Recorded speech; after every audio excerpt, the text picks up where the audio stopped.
Well, we said before the season started, the best team in college football that nobody was talking about was UCLA, and they've gotten better every year under Chip Kelly, and they returned to quarterback Dorian Thompson-Robinson, who was really this raw gem when he arrived on campus. And Chip Kelly, you know what he does at college. He scores a lot. The Bruins now lead college football in scoring, and Dorian Thompson-Robinson has become he's in the Heisman race now. So, first of all, Chip, it's great seeing you. Let's go back to when you first got him.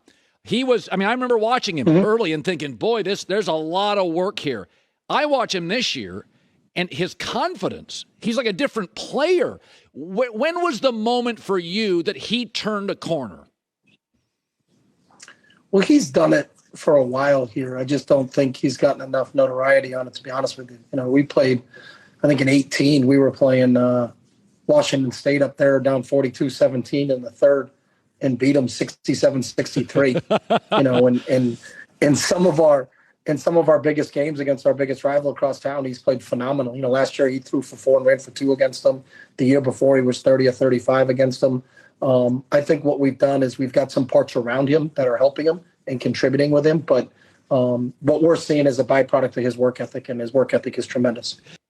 Usually I can watch an offense and say, this is what it is. But you use your tight ends way more effectively than a lot of offenses. I consider you at times a power running game. But yet Dorian, who's very athletic, loves to throw from the pocket. So I'm not, I don't sit and watch film all day. How would you describe your offense? I think Bill Walsh started back in the old days with the West Coast offense. And then I was on the East Coast at the time. So we liked a lot of the things he did. So I would name our offense the Seacoast offense. If we see it and we like it, we're going to run it. I like that. I actually think, when I heard you were moving to the Big Ten and people are like, oh, the travel. And I'm like, it's 4 road games. Who cares about the travel? But stylistically, you're going to play in more bad weather. And I look at it and I think, yeah, but Chip Kelly teams, they run. So I don't think it's that big of a deal. I think stylistically, I think it helps your home crowd. Wisconsin, Michigan, all those cold weather teams come to UCLA. Sure. I think the environment, recruiting, I think you're going to flourish. But I do think stylistically, my takeaway is I think your offense works in Big Ten football. How do you view that? No, I agree. Our offense is an NFL offense. Got a lot of experience when we were there. Our O-line coach is an NFL guy, and he was with Jim Harbaugh for a long time. So I think our offense matches up really well with what that conference is all about. Ryan Day, who's at Ohio State, runs a similar offense, and he's killing it. He's got really good players, and he's killing it too. So I think stylistically, I think we really fit in what the Big Ten is doing. I think the transfer portal is really valuable for California schools. You get bounce back kids. The kids will leave California and then they go to the weather or the South and they're like, I miss California. You went and got a running back, Zach Charbonnet, who is as good a transfer portal player in the last 3 years as almost anybody's gotten. He is just unbelievable. What would you compare him to? Because he's obviously a very high draft, he's a high round player. Who would you compare him to?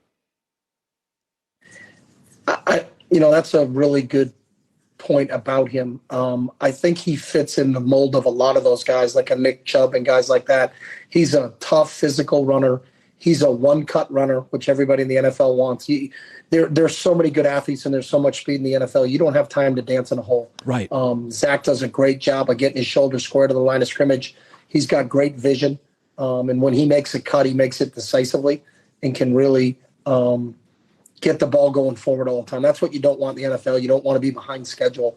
And he keeps you on schedule as a running back. And I think he's got a bright future. We're really excited about what he brings to our team and what type of weapon he is. There's a lot of people that are really going to like him when he gets to the next level. One of the reasons Matt Rule struggled or a Nick Saban or a Spurrier college to pro is they didn't get a great quarterback. I think if Drew Brees and Nick Saban end up together, Nick doesn't go to Alabama. He stays in the NFL. Is that the league is so quarterback dependent because the margins are so small. In college, I think it's about the coach. Is that if you can develop, do you like the growth of players? You control your own personnel. And I also think, Chip, that it comes down to the personality. If you need constant, there's certain things in the NFL that if you just want to watch film all day, it could be good for you. College asks more of you. Do you think your personality fits one or the other? I don't know if my personality fits a lot of things, but I just try to do. I think your job as a coach is to create an environment where your players have an opportunity to be successful, and then get out of the way and let them do it. And I think it's about bringing the right people or getting the right people in your organization that are self-started, motivated, want to take over and want it to be a player-led team. And I think that's what we have here. There's so many different personalities. I don't think you can earmark what works, what doesn't work. Bill Parcells was fiery and then one of the Hall of Fame coaches, and Tony Dungy was kind of the exact opposite. But they both were tremendous in what they did. I really think it really depends on the match and the fit throughout the whole organization for it to work. So you're going to go back to Oregon here in a couple of weeks. And does it feel weird? Are you grateful? How does that land for you?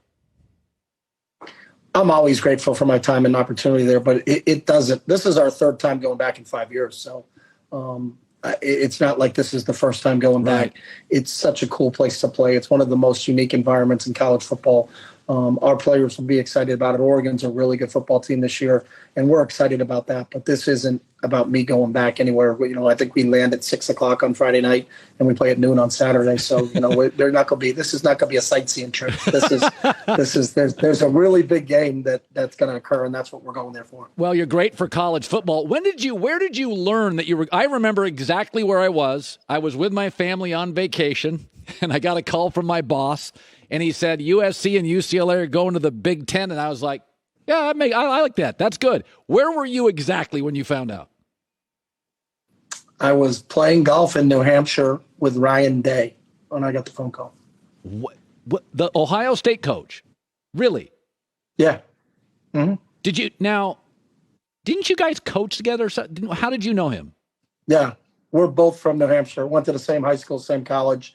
We was on. I coached Ryan in college, and then he was on my staff in Philadelphia and San Francisco. So we're really close. We lived next to each other in the summertime. And I got the phone call. I thought something was wrong because our AD had called and texted, said, "Give me a call." Our assistant AD had called and texted and said, "Give me a call." And so I called back, hoping something wasn't wrong or a player did something. And I got the news that in an hour or two there's going to be a vote of us going to the Big Ten.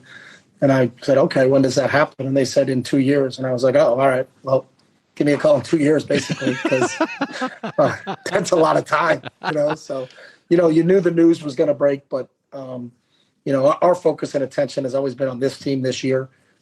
Guys like Zach and Dorian will not be here when this team transitions to the other league. So our focus and attention is on this team. I think it's great for our school. But I right now, really, our attention and focus is on the short term. Hi, everybody. Thanks for watching. Subscribe here to get the latest from the show. Also, be sure to check out more of the best clips from The Herd or go watch a few segments from other shows on FS1.